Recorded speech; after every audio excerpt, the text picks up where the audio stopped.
Good evening, everyone, at randfinance.com, and welcome to another edition of Dino's Tech Picks.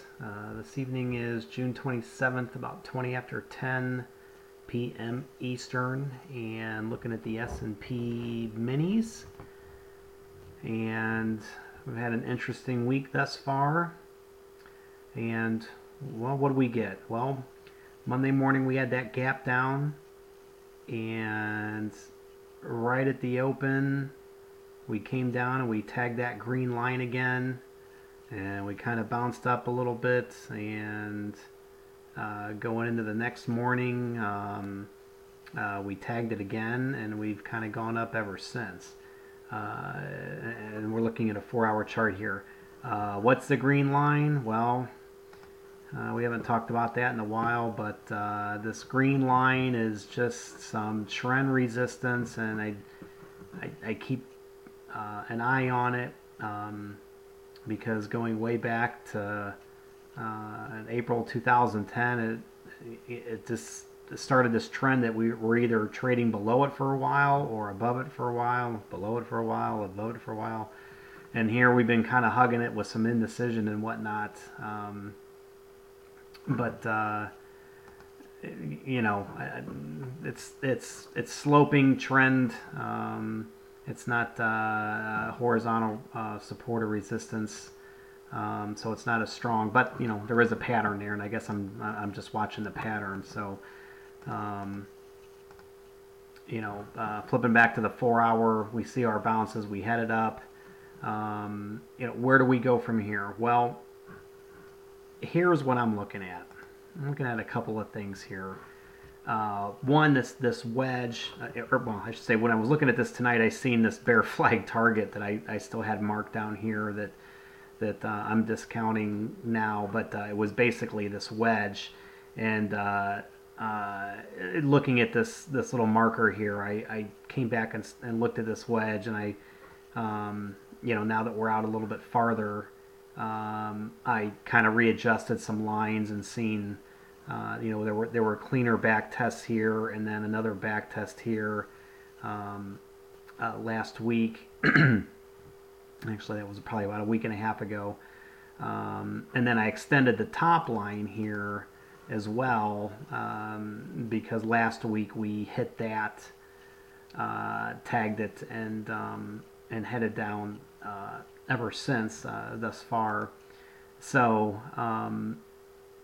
you know, I'm still saying that this is a busted pattern, but it's real. I hesitate to say it just because we had so many back tests of this line here. But man, you know, we kind of went up so far here. It's way above the flag, but some patterns that we have developing here may still hit this target and then some, or we'll be in this area. And here's what I'm looking at. I'm looking at two things. One, we kind of have a double left shoulder here, and then we have a head, and now we're kind of making that right shoulder. So tomorrow, if we get a gap up to say this 1334 horizontal resistance, or even up to 1343, even if we make it up there, you know, that's a pretty good move.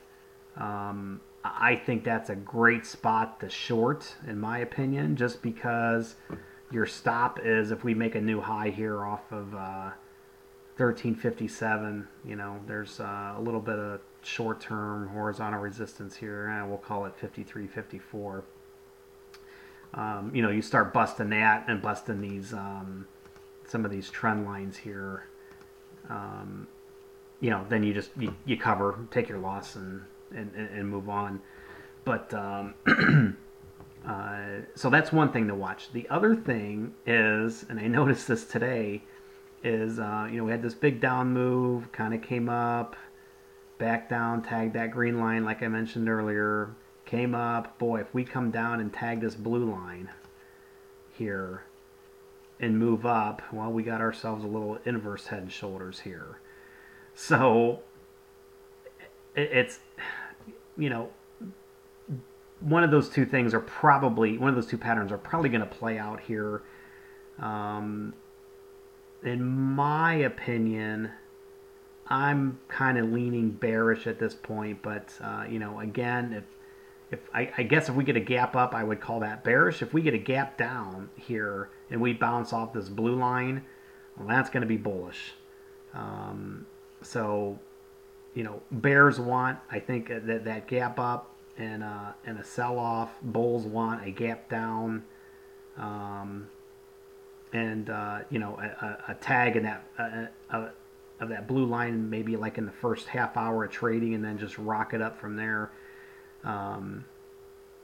Could go either way, but again, I'm kind of leaning bearish at this point.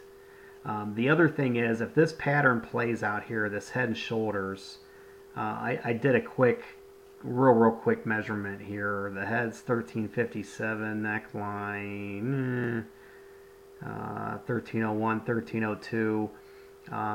Depending on where it would break. We're talking again down in this 1245 to 50 area, somewhere around there. Well, I didn't draw a line, but we have this orange line here that's kind of tagging the tops of these candles here over the last month or so.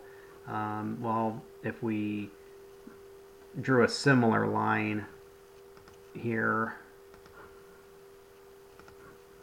we might get one of those megaphone patterns, so to speak, where this is the wow, stick. This is the top of the megaphone, and this is the bottom. And this is just a big guess here, but if this pattern plays out, we would be down in that area somewhere. Maybe we would need a little bit of overthrow to get down farther to make these lines draw up. But that's big time speculation there. But I was just kind of looking at this pattern, and I thought, oh boy, that it looks like maybe this would line up if that pattern were to play out. But like I said, speculation. We'll just have to wait and see what plays out. Another thing is on the 4 hour, we're kind of getting into that oversold area. And not to say again that we get a gap down, that'll take care of those overbought conditions, and kind of reset the stocks as well, and kind of rocket upward from there. So anywho, I'll keep an eye on this tonight. I will have an update tomorrow morning, so feel free to check back in, and hopefully we'll get some clues on which pattern's going to play out here, who's going to win. Thanks for watching.